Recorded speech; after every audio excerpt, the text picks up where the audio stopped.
ಪ್ರದೀಪ್ ಈಶ್ವರ್ಗೆ ಅಡ್ಡಿಪಡಿಸಿ ದಾಂಧಲೆ ವಿಚಾರಕ್ಕೆ ಸಂಬಂಧಪಟ್ಟಂತೆ ಬಿಜೆಪಿ ಹಾಗೂ ಜೆಡಿಎಸ್ ಕಾರ್ಯಕರ್ತರ ಬಂಧನವಾಗಿದೆ.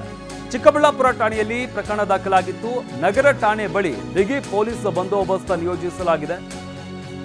ಯಾರೆಲ್ಲ ಗಲಾಟೆ ಮಾಡಿದ್ರು ಅವರನ್ನ ಬಂಧಿಸಲಾಗಿದೆ. ಠಾಣೆಯಲ್ಲೇ ಹಿರಿಯ ಅಧಿಕಾರಿಗಳು ಮೊಕ್ಕಾಂ ಹೂಡಿದ್ದಾರೆ. ಸುಮೋಟೋ ಕೇಸ್ ದಾಖಲಿಸಿ ಪೊಲೀಸರಿಂದ ತನಿಖೆ ನಡೆಸಲಾಗ್ತಾ ಇದೆ. ಹಿರಿಯ ಅಧಿಕಾರಿಗಳು ಕೂಡ ಸ್ಥಳದಲ್ಲೇ ಇದ್ದಾರೆ. ಬಿಗಿ ಬಂದೋಬಸ್ತನ್ನು ನಿಯೋಜಿಸಲಾಗಿದೆ. ಸೂಕ್ತ ಪೊಲೀಸ್ ಬಂದೋಬಸ್ತ್ ಮಾಡದ ಆರೋಪ ಕೂಡ ಕೇಳಿ ಬರ್ತಾ ಇರುವಂಥದ್ದು. ಅಂದರೆ ಕಾರ್ಯಕ್ರಮದ ಸಂದರ್ಭದಲ್ಲಿ ಗಲಾಟೆ ಆಗ್ತಾ ಇದ್ರು, ಮುಂಜಾಗ್ರತೆ ವಹಿಸದ ಆರೋಪ ಕೇಳಿ ಬರ್ತಾ ಇದೆ. ವಿಡಿಯೋ ಪರಿಶೀಲಿಸಿ ರಾತ್ರಿ ಇಡೀ ಪೊಲೀಸರು ಕಾರ್ಯಾಚರಣೆ ನಡೆಸಿ ಯಾರೆಲ್ಲ ಅಲ್ಲಿ ನುಗ್ಗಿದ್ರು, ದಾಂಧಲೆ ಮಾಡಿದ್ರು ಅವ್ರನ್ನ ವಶಕ್ಕೆ ಪಡೆಯಲಾಗಿದೆ.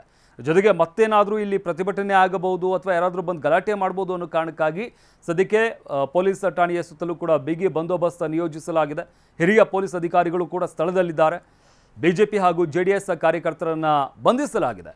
ಜೊತೆಗೆ ಕಾರ್ಯಕ್ರಮ ಆಗಬೇಕಾದಂಥ ಸಂದರ್ಭದಲ್ಲೂ ಕೂಡ ಸೂಕ್ತ ಭದ್ರತೆ ಒದಗಿಸಿರಲಿಲ್ಲ ಅನ್ನೋ ಆರೋಪ ಕೂಡ ಕೇಳಿ ಬರ್ತಾ ಇರುವಂಥದ್ದು.